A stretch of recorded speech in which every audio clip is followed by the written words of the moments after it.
Comment mieux vivre avec une maladie grave? C'est le feuilleton que nous vous proposons cette semaine.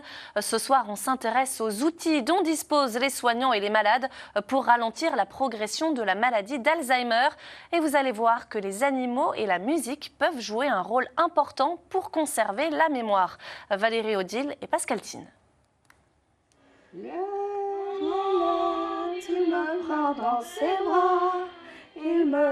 C'est une activité que Micheline Francia apprécie particulièrement.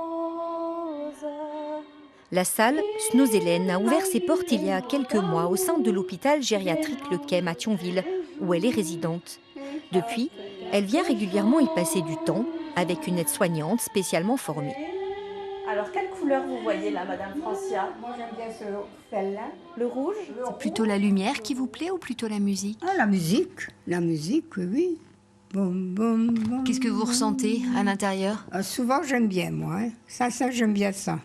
Boum, boum, boum, boum. La salle est particulièrement appréciée par les malades d'Alzheimer parce qu'elle leur rappelle des souvenirs agréables en utilisant les 5 sens. L'ouïe, la vue, l'odorat avec des huiles essentielles et même le goût avec l'introduction de quelques douceurs propres à chaque patient. C'est beau, et ça change de couleur. Ça les apaise énormément. Ça permet vraiment d'être dans une bulle parce que bon, ils vivent quand même en collectivité et là ça fait du soignant-soigné. Ils sont seuls et ça va vraiment les apaiser. Allez, 1, 2, 3. Ouais, bravo, championne. Dans la maladie d'Alzheimer, ce sont les zones du cerveau gérant la mémoire récente qui sont touchées. La perte de la mémoire immédiate crée un sentiment d'insécurité, des peurs et une certaine apathie, d'où l'importance de continuer à stimuler les neurones. Alors pour ralentir le processus, c'est prouvé, rien ne vaut les activités physiques régulières comme le hockey. Oui, bravo.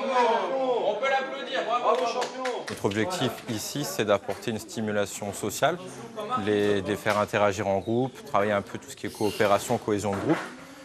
Voilà, donc on est sur une stimulation sociale, une stimulation physique aussi.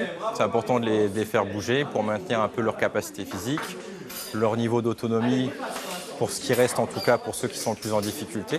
Et on apporte aussi une stimulation cognitive, on essaie de faire appel un petit peu à la mémorisation des consignes, à leur attention. Et justement, pour travailler plus en profondeur sur la mémoire immédiate, une activité sort du lot, la médiation animale.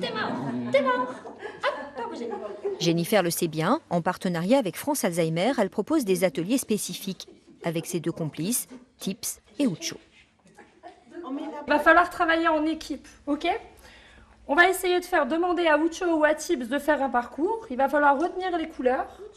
Il va falloir aller voir ce qu'il y a en dessous des plots pour reproduire l'exercice demandé.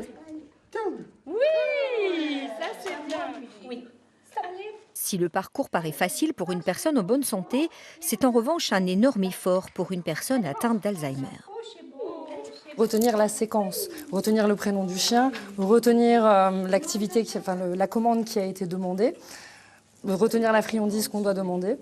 Mais l'interaction avec les chiens facilite grandement le travail. Merci Tips.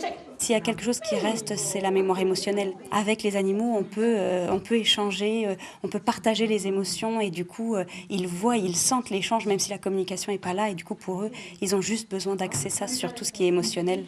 Et dans la maladie d'Alzheimer, tout ce qui est émotionnel reste jusqu'au bout. Je suis très contente parce que toute ma jeunesse s'est passée avec une charmante petite bête à peu près comme lui. Et maintenant, là je tombe dessus, alors je suis vraiment enchantée de le voir. Ça nous rassure en fait, la rassurance. Parce que bon, on voit qu'il y a une évolution possible et on s'accroche du coup. Non, attends. J'ai vu l'évolution extraordinaire. J'ai vu quelqu'un sortir du mutisme. J'ai vu quelqu'un ressortir de chez soi. Ça nous a pris pas mal de temps, mais oui, j'ai vu des évolutions positives.